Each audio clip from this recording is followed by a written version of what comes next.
this point in my life, I'm strictly culturally Islamic or culturally Muslim. Alhamdulillahi Rabbil Alameen. I pray that everyone is well. It's very important for us to be cautious of the ideas that we listen to and the ideas that we consume and the ideas that are being presented to our hearts. Because there is an idea in this video, or there are ideas in this video that may cause doubt to someone's Islam. To a person who doesn't really reflect too often or don't reflect deeply, they will be in a state of confusion and they may, a'udhu billah, leave Islam because of this person's statement. Now, the man in this video, he states that in this point in time, he is now culturally Muslim. Now, this phrase culturally Muslim has no meaning. What does that even mean? What is that? What does it mean to be culturally Muslim? It's so ambiguous and so vague. And it leaves people in a state of confusion. The correct understanding is that it doesn't make any sense. It doesn't mean anything. Either you're Muslim or you're not Muslim. As for culturally Muslim, where is that found? Anywhere. Unless you mean that you no longer believe in what Islam obligates its followers to believe, and you just follow your parents because they're Muslim. You just follow your community because they're Muslim. So the movements that they're doing, you follow. The holidays that they practice, you practice. But you no longer believe in Islam. I'm not attributing that meaning to you, but it sounds like that. I'm not saying that that's what you mean, but it sounds like that. If that's what you mean, then you're not Muslim, right?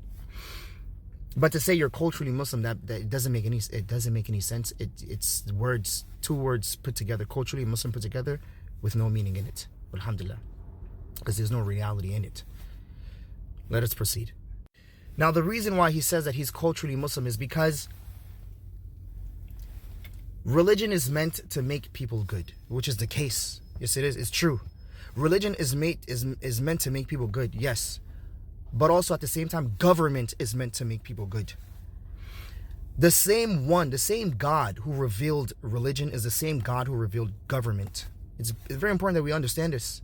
But you have these people, these pseudo-intellectuals who come and say, I'm not saying this person is like this, I'm not saying this, but pseudo-intellectuals, those who are actually pseudo-intellectuals, they say, oh, religion is a system of control, so is government. So is government. Alhamdulillah. God revealed government. In fact, the more people stray away from religion, people naturally fall into three aspects or three types of government, right? An aristocracy, a monarchy, or a democracy.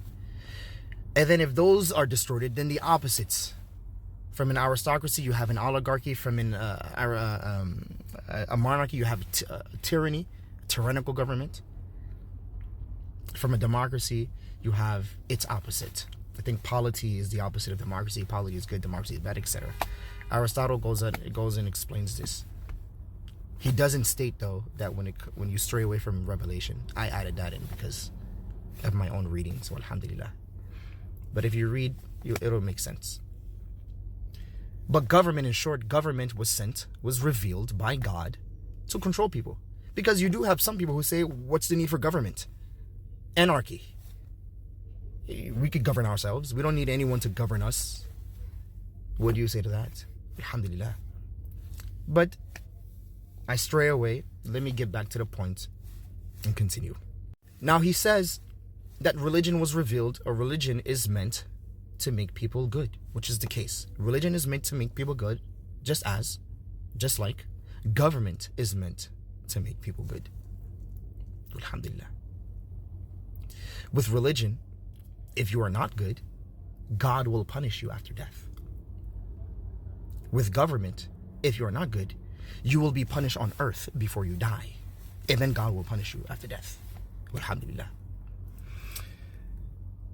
And he says that the reason for this is because of three specific points, or 3 points that he points out. 3 reasons.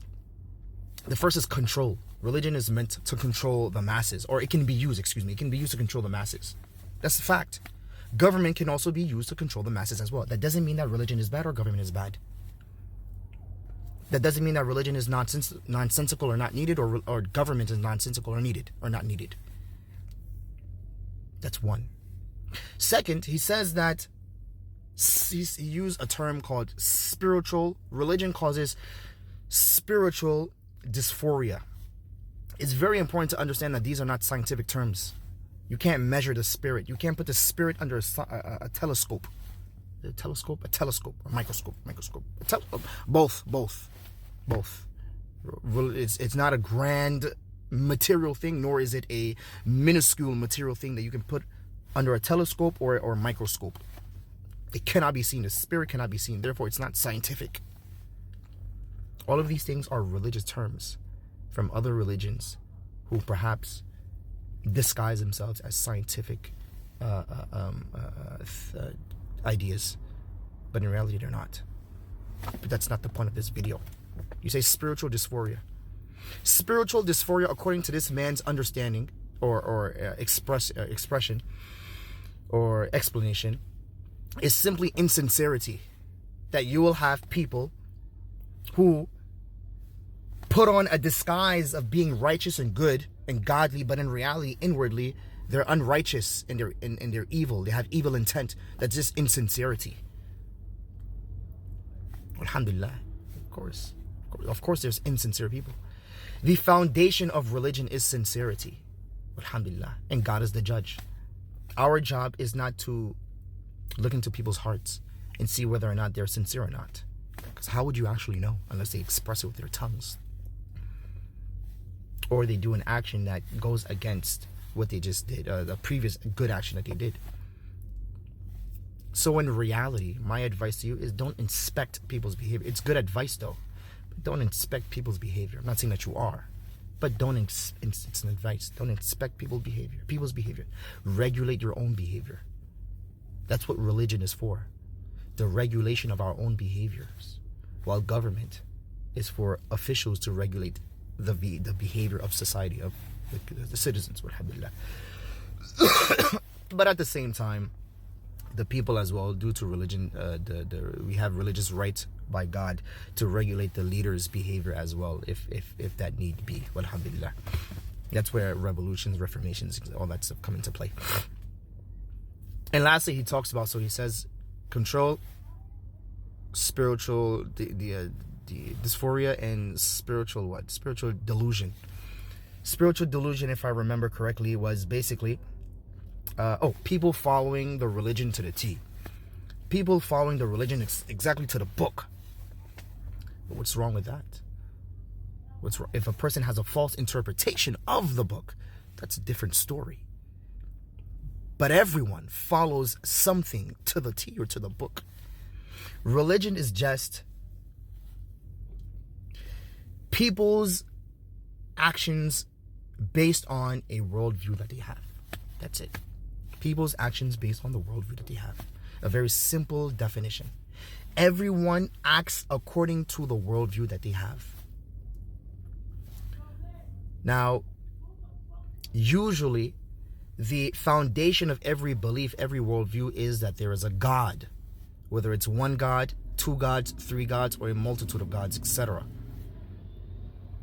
There are some people who claim to not be a part of a religion, and they claim to believe in no God, but yet they have a set of principles that they abide by. If you go against their principles, then they call you not righteous. Like, bro, what authority do you have over me? If you don't believe in God, then it's your opinion at the end of the day. So why impose your opinions on me? You're not my God. That's beside the point. That's not the point of this discussion. My point is, alhamdulillah, I don't think I answered the last point. Spiritual delusion. There's nothing wrong with following anything to the book. Just make sure you have the correct interpretation. How do you know that you have the correct interpretation? If your interpretation it leads to righteousness. That's it. Alhamdulillah. That's it. My advice to you, if you live in New York City, we can meet up and chat. Alhamdulillah. My advice to you is to learn, to really study the religion. Alhamdulillah. Especially Islam. Study Islam. If you study Islam, all the other religions and everything else, you'll understand. Alhamdulillah. Politics, economics, everything you'll understand. But if you don't study and you just speak, you'll make mistakes, and if you lead others astray, you'll be responsible. So be careful and be cautious. Walhamdulillahi wa rabbil alameen. Peace.